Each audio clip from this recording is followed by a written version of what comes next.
Muito bem, querido. Depois de termos aí analisado os três tipos principais de sermão, chegou a hora de nós analisarmos também as partes essenciais do sermão, os elementos que compõem o sermão, que garantem a lógica e a estrutura do sermão. O enunciado da nossa apostila diz o seguinte: o sermão se constitui de algumas partes importantes que são fundamentais para a sua estrutura. Trata-se de alguns fundamentos indispensáveis que tanto auxiliam o pregador na elaboração adequada do sermão, quanto também garantem uma ordem lógica de argumentação, isso na hora da apresentação da mensagem bíblica. Vejamos quais são essas partes essenciais do sermão e como elas operam para a sua melhor funcionalidade e para o êxito do próprio pregador em sua tarefa de comunicar a verdade de Deus. Em primeiro lugar, o primeiro elemento essencial do sermão, na ordem que nos é apresentada segundo a sua necessidade, é o texto bíblico. O texto bíblico é a primeira parte fundamental do sermão. O verdadeiro pregador, nas palavras do apóstolo Paulo, escrevendo a Timóteo na segunda carta, capítulo 4, versículos 1 e 2, é pregar a palavra de Deus. A apresentação do sermão não é a expressão de um pensamento, de uma opinião. A apresentação da mensagem do sermão é a explicação de um texto bíblico. A base, o fundamento e a autoridade de sua mensagem, isso do pregador, conforme já viemos afirmando, procede exclusivamente das Escrituras.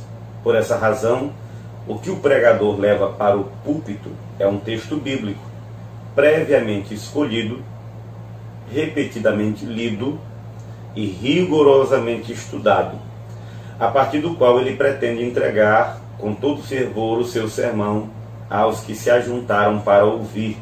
Então presta atenção, nós temos um texto bíblico que é levado ao púlpito após ter sido escolhido previamente, após ter sido lido repetidas vezes e após ter sido rigorosamente estudado. Esse texto é levado ao púlpito como sendo a base da mensagem que será pregada.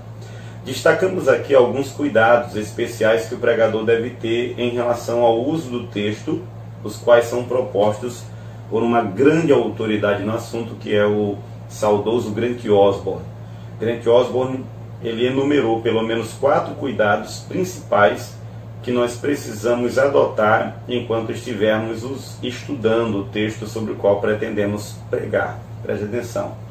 As 4 recomendações de Grant Osborne são as seguintes. Em primeiro lugar, estudar a situação original por trás da mensagem do texto. Todo texto tem um pano de fundo, tem uma história que precisa ser descoberta, precisa ser estudada.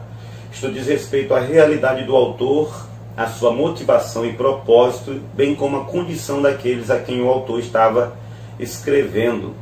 Deve-se levar em consideração quem foi o autor do texto, sob quais circunstâncias ele escreveu o texto, para quem ele escreveu o texto e o que ele pretendia ao escrever aquele texto. Então, em primeiro lugar, tome nota aí, o pregador, ele deve, ao preparar a sua mensagem, ao selecionar o seu texto, ao começar a trabalhar o texto, estudar o texto, ele precisa considerar a situação original por trás da mensagem do texto. Em segundo lugar, é necessário também identificar e determinar corretamente qual o princípio teológico por trás do texto. Ou seja, Grant Osborne entende que em cada passagem bíblica selecionada existe um princípio teológico que precisa ser entendido pelo pregador. Se o pregador não compreende os ensinamentos principais, os princípios teológicos que são apresentados na determinada passagem que ele escolheu, ele logicamente está incapacitado de comunicar aos outros aquilo que ele mesmo não aprendeu. Então, Osborne observa que toda passagem trata de uma situação de superfície e aplica um argumento mais profundo àquela situação.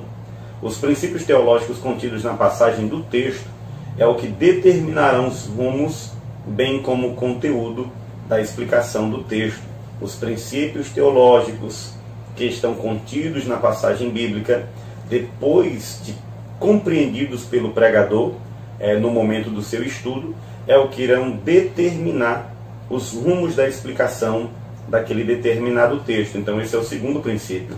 O terceiro princípio: meditar sobre as verdades bíblicas e teológicas estudadas. Além de ter descoberto, além de ter compreendido e definido os princípios e as verdades que estão reveladas no texto, cabe ao pregador agora meditar sobre elas. E meditar significa pensar com maior profundidade, a fim de, inclusive, não apenas assimilar, mas incorporar para si mesmo as lições que estão sendo aprendidas com base no estudo do texto. O pregador precisa dar tempo e atenção especial à meditação sobre as verdades apresentadas pelo texto bíblico diante de si.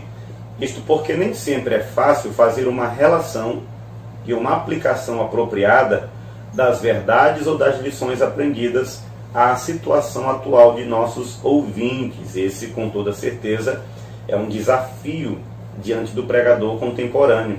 Ele lida com o texto antigo e sua responsabilidade é compreender a mensagem antiga e fazer uma aplicação, estabelecer uma relação apropriada com o povo de Deus nos dias atuais. E a partir dessa compreensão, ele vai poder fazer uma aplicação apropriada do texto bíblico. Se o pregador não compreender esse princípio, ele cometerá com toda certeza o erro de fazer aplicações indevidas e relações indevidas entre o texto e o público para quem ele está pregando. Segundo Osborne, é aqui que dirigimos a mente para Deus e sua revelação, perguntando como essas verdades espirituais se aplicam à igreja dos nossos dias. Tanto Osborne quanto o saudoso Dr. John Stott ressaltavam a ideia de que a missão do pregador contemporâneo é construir pontes, é estabelecer uma relação apropriada que ligue as verdades antigas às necessidades atuais do povo de Deus. Então, de certa forma, com esse entendimento, tanto de Osborne quanto de John Stott, a tarefa do pregador é investigar o texto de tal maneira que ele descubra aonde está a relação e qual é essa relação. E a partir dessa descoberta da relação do texto com a necessidade e com o tempo que ele está vivendo, fazer uma aplicação apropriada. Quando o pregador consegue realizar esse intento, esse propósito, ele estabelece uma ponte.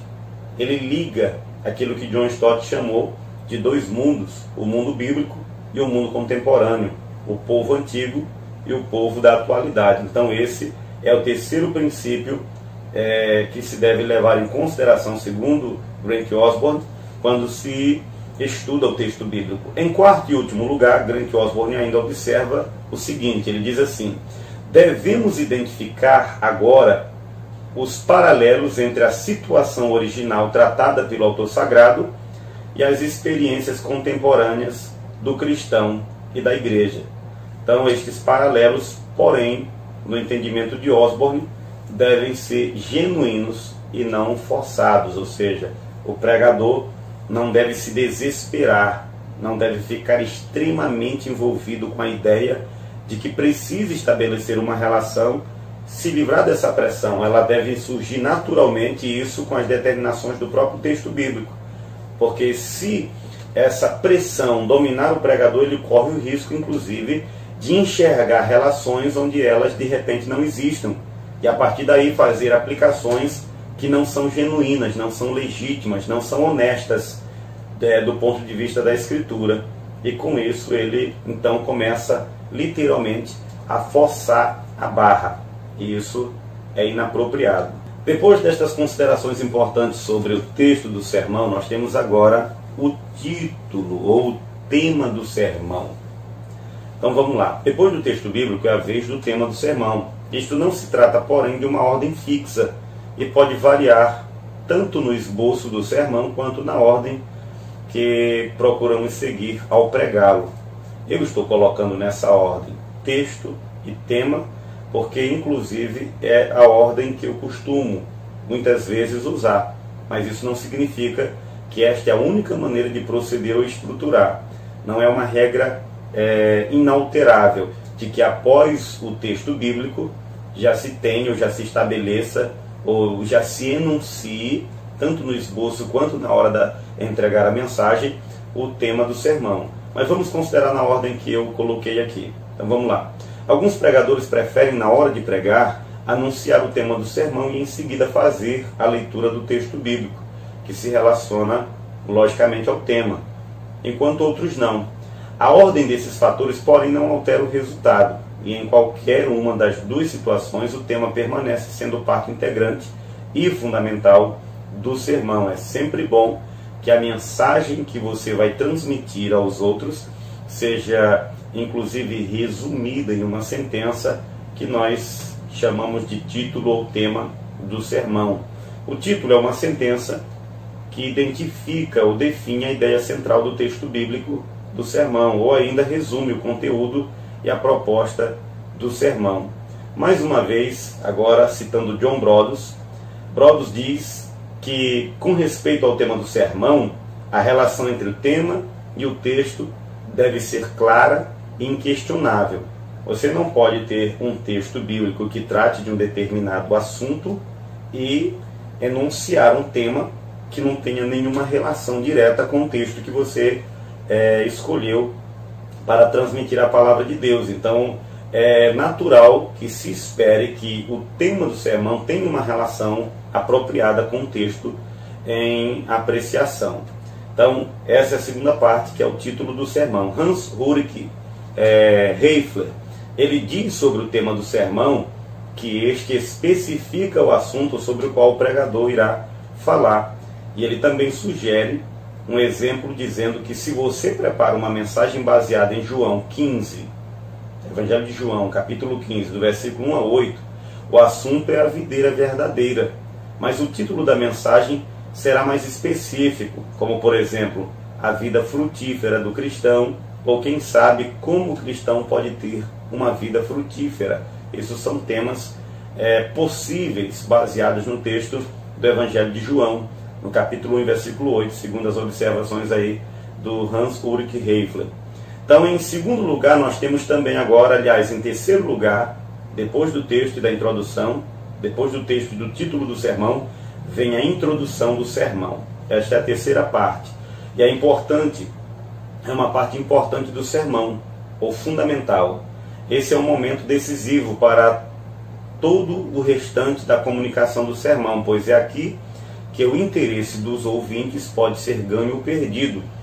A introdução é uma espécie de apresentação, é uma maneira de você apresentar o assunto sobre o qual você pretende falar, produzindo inclusive um despertamento e o interesse da sua audiência. É da própria natureza dos seres humanos desconfiarem e se sentirem inseguros diante de tudo aquilo que se apresenta ou ocorre de forma brusca diante dos seus olhos e de seus ouvidos. A fim de lidarmos com calma, atenção e responsabilidade, precisamos ser introduzidos a cada evento ou situação que se apresenta a nós em nosso cotidiano. Ou seja, o ser humano naturalmente tem uma aversão e um espanto diante daquilo que é proposto de forma brusca. A introdução do sermão é uma maneira de você começar a habituar a sua audiência ao tema que você quer apresentar por meio da mensagem bíblica. No caso do sermão, essa é uma lei também que permanece. A mente e a atenção do ouvinte precisam ser devidamente encaminhadas e cativadas ao assunto da pregação. E é justamente aqui que a introdução assume um papel tão vital. A introdução do sermão atende a pelo menos dois objetivos principais. E quais são esses objetivos? Vamos ver.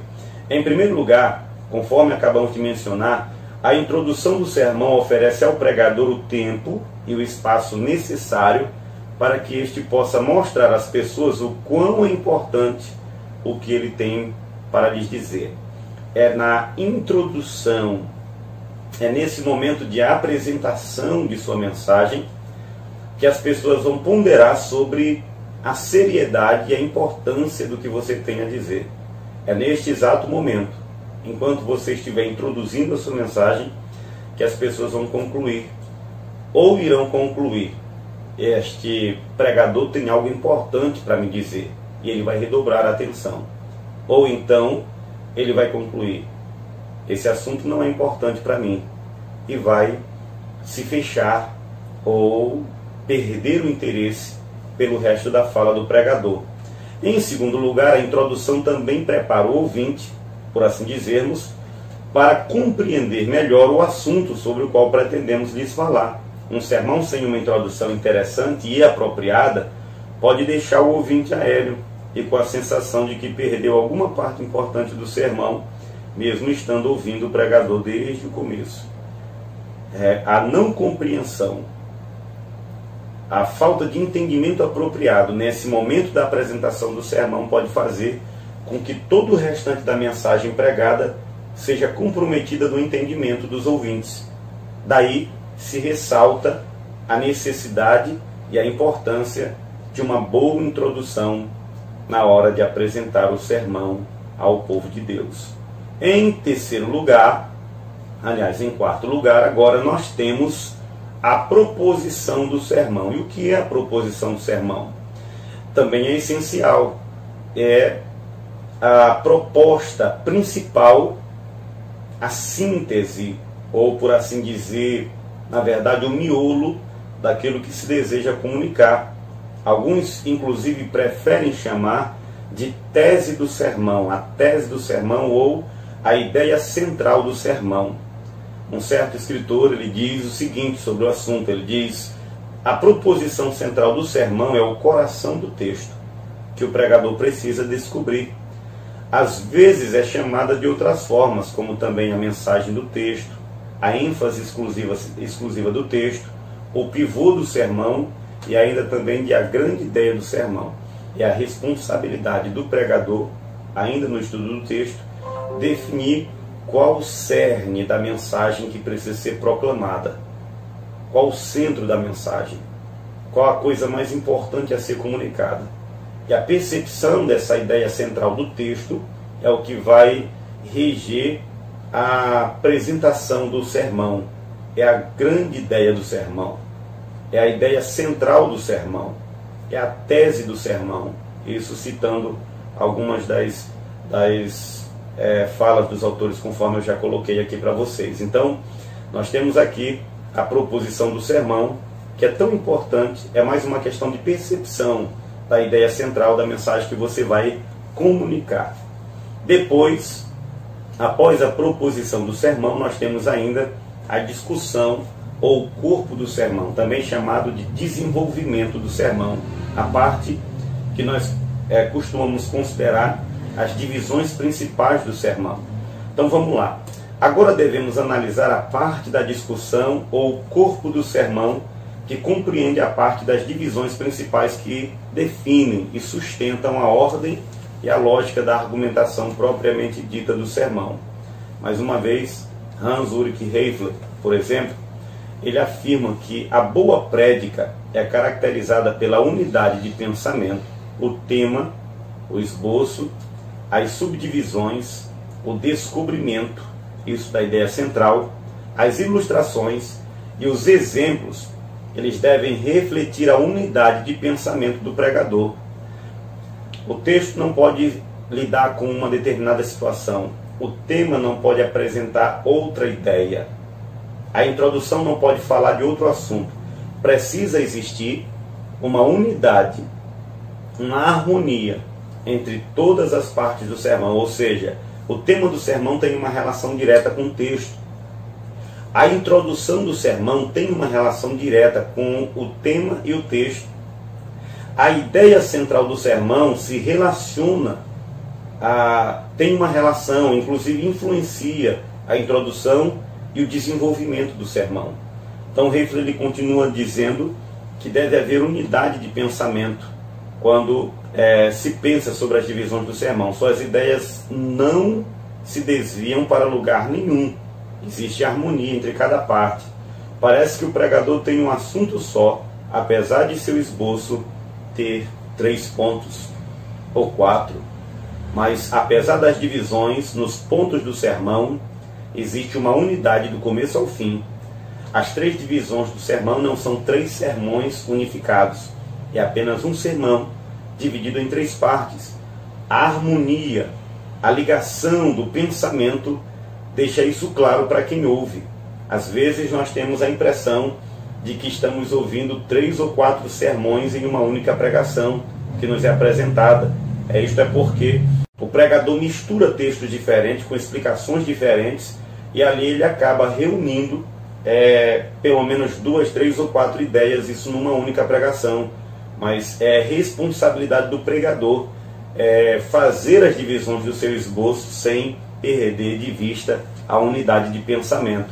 Reifler sugere ainda o seguinte com respeito às características daquilo que ele mesmo considera como sendo uma discussão desenvolvida adequadamente. Por exemplo, as frases devem ser breves e claras, a sintaxe, as palavras, o linguajar e o estilo têm de ser simples, a vitalidade e a variedade são de importância fundamental para o descobrimento das ideias. Isso é a apresentação do Reifler aí, conforme nós precisamos compreender. Ele desenvolve esse último pensamento, inclusive, dizendo o seguinte: é de grande ajuda para os ouvintes o fato de que o pregador fala a língua do povo. Isso também é um quarto elemento fundamental que deve se levar em consideração no objetivo de preservar a unidade de pensamento do sermão. Não adianta, inclusive, ter unidade de pensamento e comunicar isso para o povo do Senhor em uma linguagem que não esteja acessível.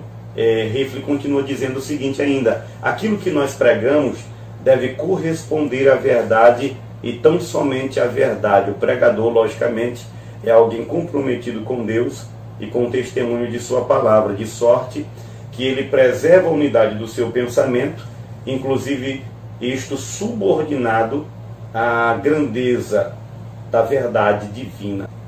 Em último lugar, nós temos ainda também a conclusão do sermão, outra parte fundamental e essencial.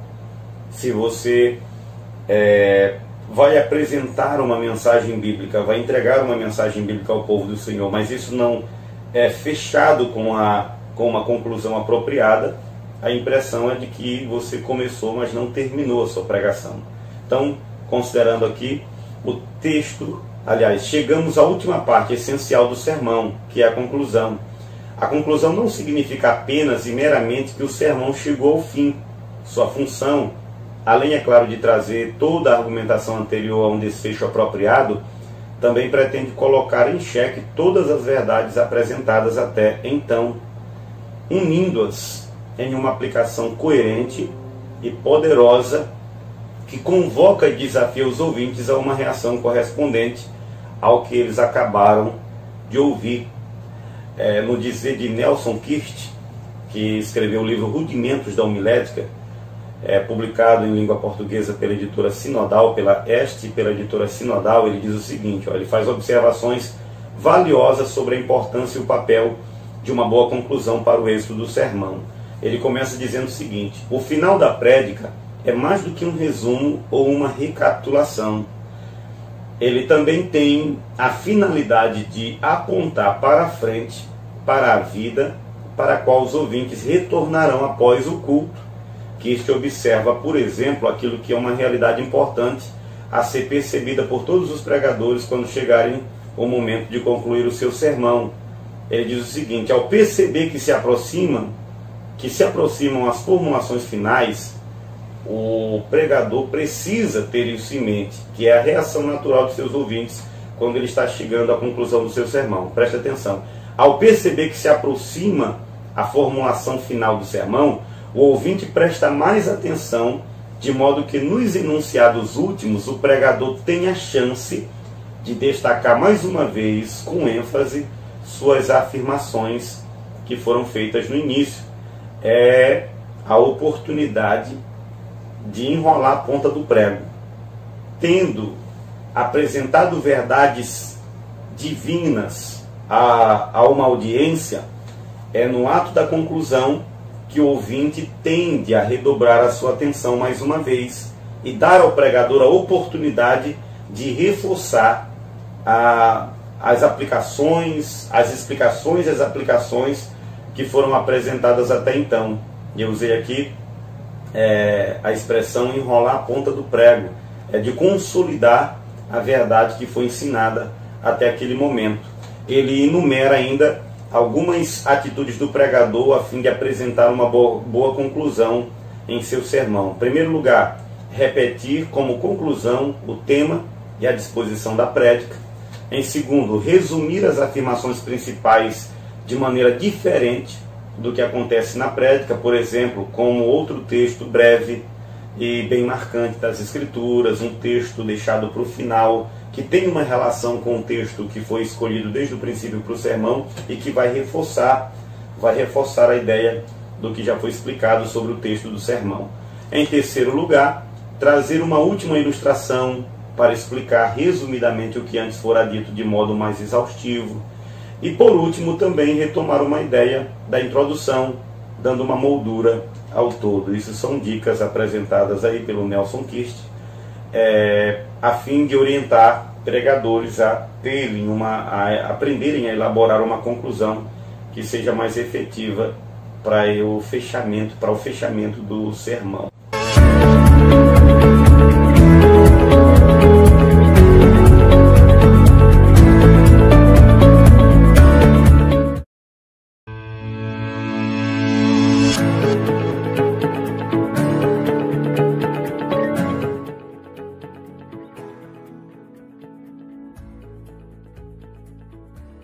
Depois de ter considerado então as divisões, as partes essenciais do sermão, é hora agora de considerarmos os passos fundamentais na hora de preparar o sermão. Essa é uma apresentação importante e fundamental porque ela lida diretamente com o processo ou com a execução da preparação do esboço do sermão. Chega um momento em que, depois de ter aprendido, de ser orientado por meio de noções ensinadas aí no processo de aprendizagem da homilética, o pregador precisa agora colocar na prática aquilo que tem assimilado, aquilo que tem aprendido.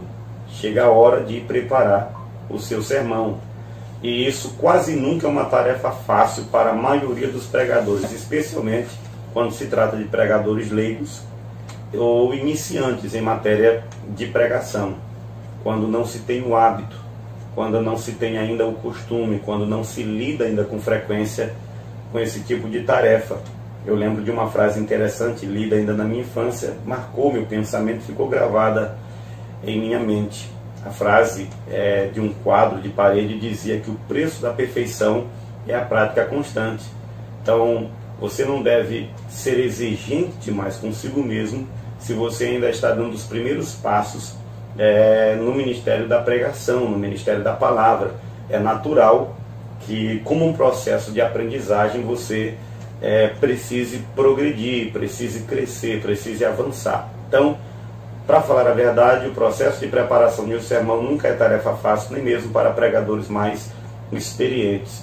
Algumas orientações, porém, com respeito aos passos fundamentais na preparação do sermão, são de grande valia e podem nos ajudar como ferramenta de auxílio aí para que esse seja um processo menos doloroso e que ainda inclusive garanta maior êxito, na hora da realização desse trabalho.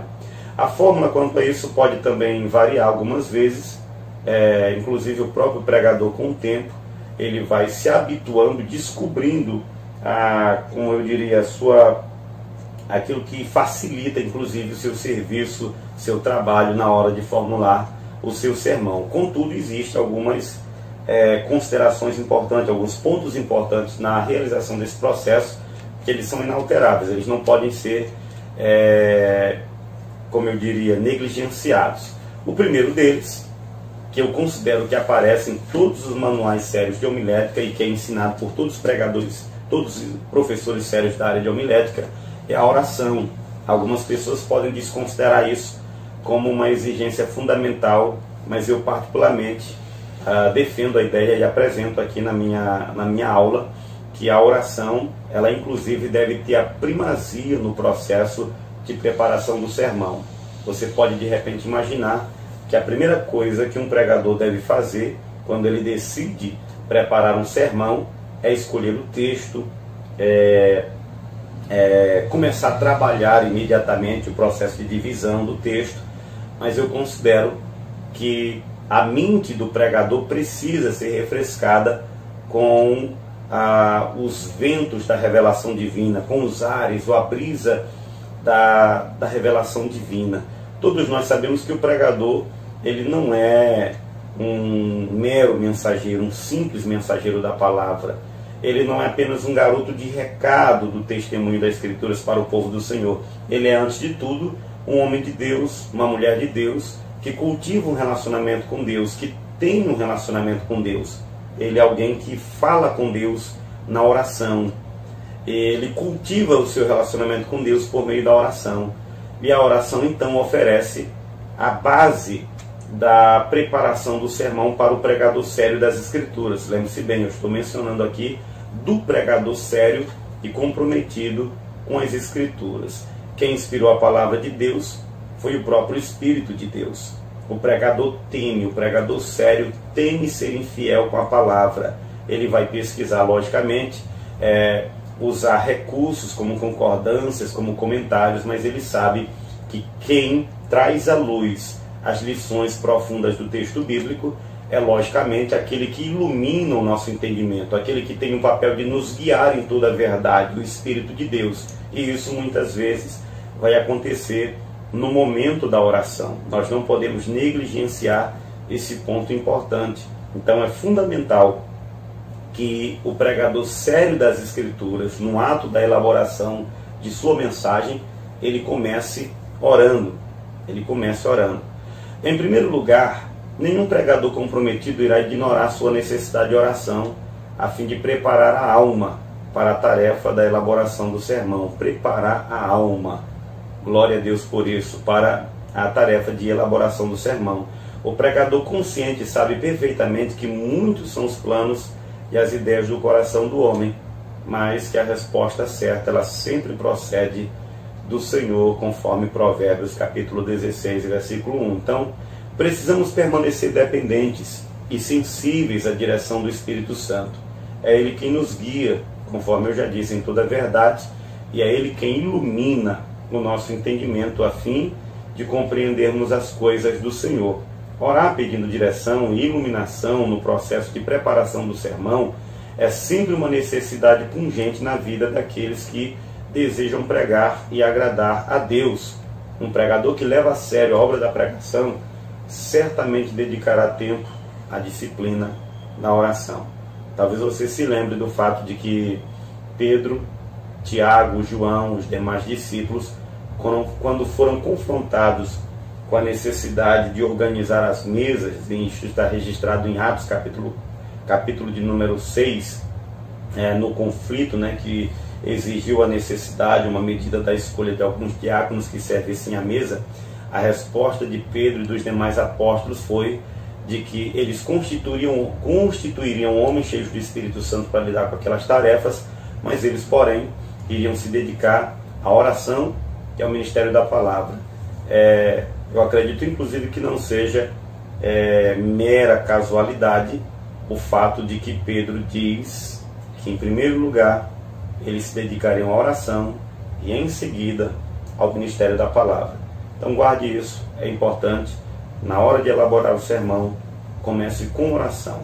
Em segundo lugar, considere a ocasião, a situação e a necessidade dos seus ouvintes. Para quem você vai pregar? Você recebeu um convite para ministrar a palavra de Deus. Quem é o público que vai lhe ouvir? Você vai pregar em uma ocasião onde senhoras estarão reunidas, é um evento onde as senhoras da igreja estarão reunidas. Quem vai lhe ouvir são os jovens de uma determinada igreja, são os casais de uma determinada igreja. Quem é o povo para quem você vai pregar? São pessoas que ainda não creram no Evangelho, ainda não aceitaram a salvação proposta em Cristo. É claro que você precisa levar em consideração a condição da audiência, das pessoas que vão lhe ouvir. Essa é a segunda questão importante. Nós devemos considerar a situação ou a condição geral dos nossos ouvintes. Deus tem sempre a palavra certa e apropriada ou apropriada e no tempo certo para o seu povo. Cabe ao pregador mediar essa palavra certa da parte de Deus ao coração das pessoas e conhecer, ainda que de forma panorâmica, a condição espiritual e moral de seus ouvintes, bem como as suas necessidades. Um exemplo claro e simples com respeito a isso pode ser o de considerarmos apropriadamente tanto o ambiente quanto o público para o qual iremos pregar. Nessa circunstância, você considera se o público que vai lhe ouvir já pertence à igreja ou são pessoas descrentes. Se for da igreja, conforme eu acabei de dizer, são jovens, são senhoras, toda a igreja vai estar reunida, é o povo todo do Senhor reunido que vai estar ali para lhe ouvir. Então esse é um outro ponto interessante que deve ocupar a mente do pregador enquanto ele elabora a mensagem bíblica. Muito bem, agora depois de considerar a questão da oração e a condição da audiência, tem também o texto bíblico. Nós já falamos sobre ele quando estudamos sobre a questão dos pontos principais, as divisões principais do sermão, e agora a gente fala mais um pouquinho de forma mais, inclusive, abreviada. Então vem a terceira parte aqui, a escolha do texto. Em seguida vem a escolha do texto bíblico. É um fato importante que não devemos fazer da Bíblia simplesmente o nosso livro de sermões, ao qual recorremos apenas quando surge a necessidade de arranjarmos um texto apropriado para a pregação. Muitos pregadores já caíram nesse tipo de ministerialismo, de profissionalismo, transformaram a Bíblia no seu livro de sermão, livro de sermões. Eles recorrem à Bíblia apenas quando estão carecendo de uma passagem para reforçar um pensamento, uma ideia ou uma mensagem que eles desejam transmitir. E eles não cultivam mais uma vida devocional com a palavra de Deus, não cultivam mais momento de devoção e de meditação na palavra. Por essa razão, eles continuam a desempenhar a dolorosa tarefa de alimentar os outros, enquanto eles mesmos estão mortos de fome. O texto bíblico é a base do sermão, e embora saibamos que a Bíblia toda é uma escritura inspirada por Deus, passagens específicas poderão ter maior conveniência em relação a uma determinada ocasião ou a um tópico específico, a não ser que o sermão não precise atender a nenhuma temática previamente estabelecida. Você é convocado para participar de um determinado evento, de uma determinada ocasião, e a ocasião exige que você pregue sobre um tema apropriado, um tema relacionado.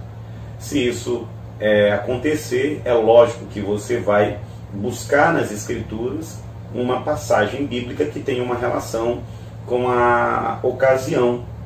Mas pode ser, inclusive, que você receba uma convocação para ministrar a palavra de Deus e não exista nenhuma circunstância envolvida, nenhuma ocasião específica para aquela reunião onde você vai pregar. Daí você fica à vontade com respeito ao texto que vai escolher para transmitir a mensagem. Então, em uma reunião de oração, por exemplo, o pregador deve ser convidado a pregar e não seria conveniente a ele falar de outra coisa que não seja, por exemplo, a oração, já que é uma reunião de oração. Isso é só um exemplo. Além disso, a passagem bíblica deve corresponder ao ensino da oração. Isso só para usar um exemplo. Então isso diz respeito à escolha do texto. Depois, em quarto lugar, nós temos também a questão que também já foi falada anteriormente, que é a questão de estudarmos o texto. Depois é necessário que se faça o estudo apropriado do texto. Alguns pregadores mais capazes ou espirituais, entre aspas, podem alegar, e muitas vezes eles fazem isso, ser desnecessária essa parte. Isto porque, como alguns afirmam, a única coisa que precisam fazer é abrir a boca e Deus vai encher, Deus vai dar a palavra na hora. Não existe essa ideia de gastar tempo estudando, consultando, por exemplo, concordância, comentário. Para alguns pregadores mais espirituais, isso é desnecessário. A palavra é dada na hora. Existe, você sabe muito bem disso, deve estar ciente disso, de que existe, infelizmente, esse tipo de pensamento na mente de muitos pregadores, de muitos supostos pregadores aí da palavra de Deus. Mas nós consideramos a necessidade do preparo antecipado, que inclusive evidencia a seriedade, a dependência e a responsabilidade do bom pregador. Então, essa é uma suposta verdade ensinada aí com base no Salmo 81, no versículo 10, né, segundo alguns pregadores. Então, eles chegam inclusive às vezes a citar Jesus para justificar esse tipo de comportamento. Citam muitas vezes a passagem, as palavras de Jesus em Mateus capítulo 10, versículo 19 e 20, quando Jesus disse o seguinte: não se preocupem quanto ao que haver de dizer, pois não serão vocês quem estarão falando, mas o Espírito do Pai de vocês é quem falará por vocês, né? Essa é outra passagem muitas vezes usada para embasar essa postura de dependência de Deus no ato da pregação. Se ignora a necessidade do preparo, porque automaticamente no ato do abrir a boca Deus vai dar a palavra, né? John Stott, saudoso pregador e que até hoje permanece sendo uma referência em matéria de pregação, inclusive escreveu um dos maiores clássicos, né, sobre o tema, que nós temos inclusive disponível em língua portuguesa, foi publicado alguns anos atrás pela editora A Vida, foi esgotada a primeira edição, mas agora foi relançado, que é Eu Creio na Pregação, um dos primeiros livros inclusive que eu li sobre o tema, né? E John Stott, ele no livro O Perfil do Pregador, ele explica o seguinte com respeito a essa postura. Ele diz assim, fazendo referência ou explicando a passagem de Mateus capítulo 10, versículo 19 e 20, que é usado pelos que defendem, por assim dizer, a preguiça. Ele diz assim: o contexto dessa promessa é a corte legal e não a igreja. Jesus não está dizendo que quem falará pelos discípulos, no caso é o Espírito, ele não está dizendo que isso vai acontecer na hora em que o pregador subir no púlpito. Ele está se referindo ao momento em que estes discípulos estiverem sendo levados à corte judicial a fim de serem de repente sentenciados por sua fé. Então, ele diz o seguinte: o contexto dessa promessa é a corte legal e não a igreja. E as pessoas a quem as promessas é feita são prisioneiros no banco dos réus e não pregadores em cima de um púlpito.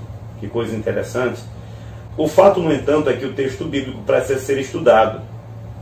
E buscando não ser repetitivo, queremos apenas dizer que alguns textos da Bíblia são mais difíceis do que outros.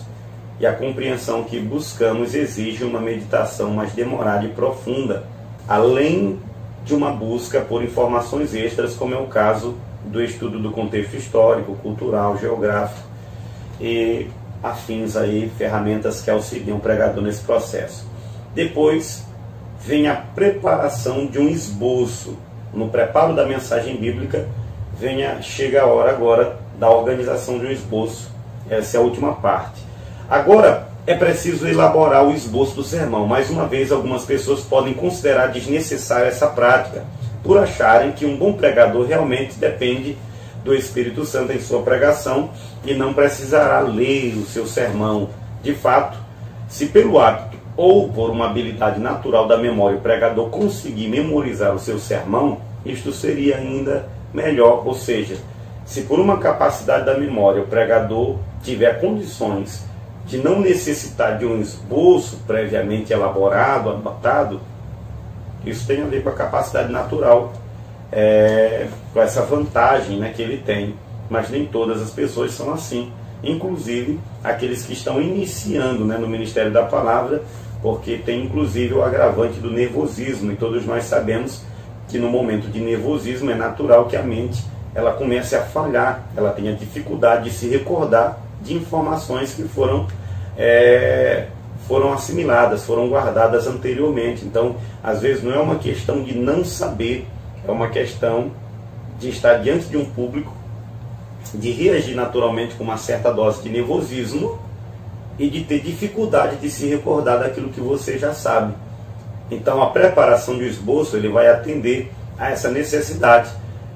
O esboço não significa que você vai ficar preso a ele o tempo inteiro, mas ele vai ser uma ferramenta de auxílio caso em determinado momento você tenha dificuldade de se recordar daquilo que você estudou na hora da preparação do sermão, e aquilo vai inclusive garantir que você permaneça dentro dos limites do tema do sermão, vai lhe orientar. Não é à toa que o esboço do sermão também é chamado de esqueleto do sermão, ele oferece uma sustentação.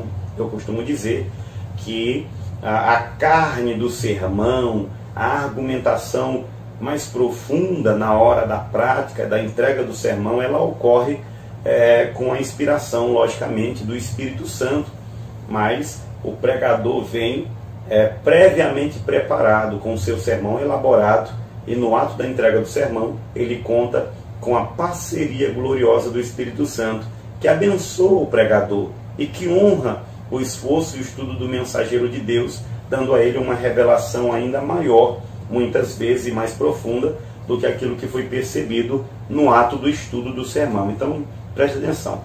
Basicamente, o esboço do sermão é formado por algumas das partes essenciais do sermão, conforme já viemos falando anteriormente, neste capítulo. Uma estrutura mais simples, que eu tenho o hábito de usar, pode seguir esta ordem. Em primeiro lugar, vem o texto do sermão. A seguir, vem uma introdução e logo após, uma sentença, que no caso é o título ou o tema do sermão. Depois, o próximo passo é o desenvolvimento ou a discussão, contendo as principais divisões e subdivisões do sermão, com suas explicações e aplicações. E por fim, nós temos a conclusão e o apelo do sermão. A conclusão é o desfecho da mensagem que foi apresentada, inclusive promovendo um desafio, um apelo para que o povo, a audiência que ouviu a mensagem, possa sentir-se desafiada a colocar em prática, a responder de alguma maneira aquilo que foi pregado.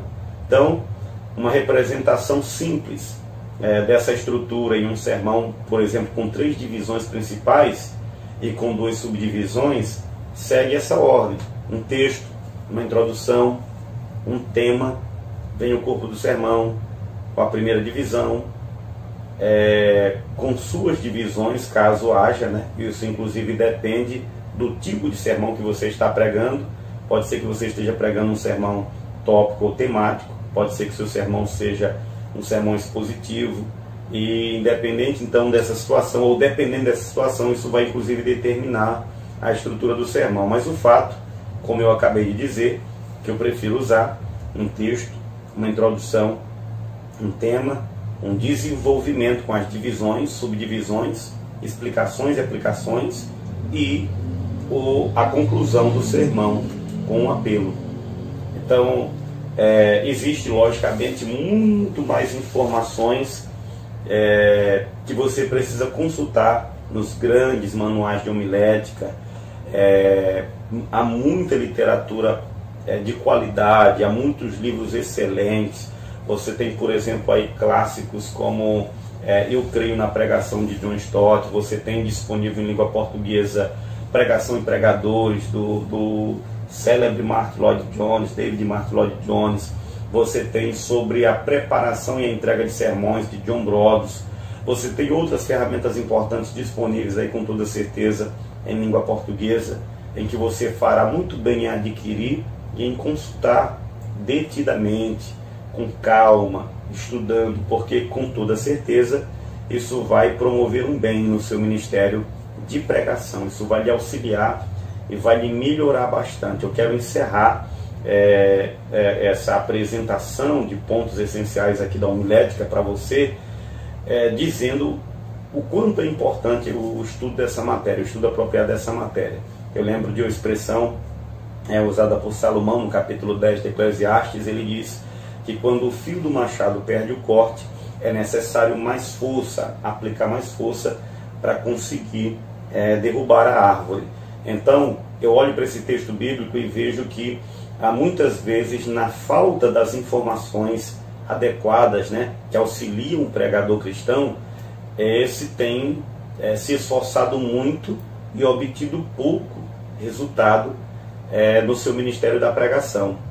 E a homilética, ela oferece para nós uma espécie de pedra de amolar, uma espécie de pedra de afiar, onde nós podemos aí melhorar o nosso ministério, aperfeiçoar o nosso ministério.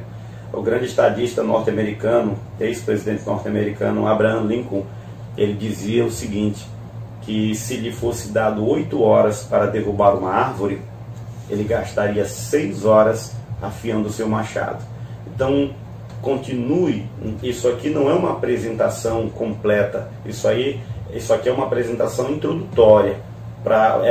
O objetivo é literalmente introduzir você no assunto para que você possa desenvolver literalmente uma paixão por esse tema e se aprofundar e pesquisar. Isso vai resultar em melhora para o seu ministério. Eu quero de já agradecer a sua atenção, pelo fato de você estar aí investindo o seu tempo, acompanhando as nossas explicações. Deus continue abençoando todos os alunos aí do nosso curso.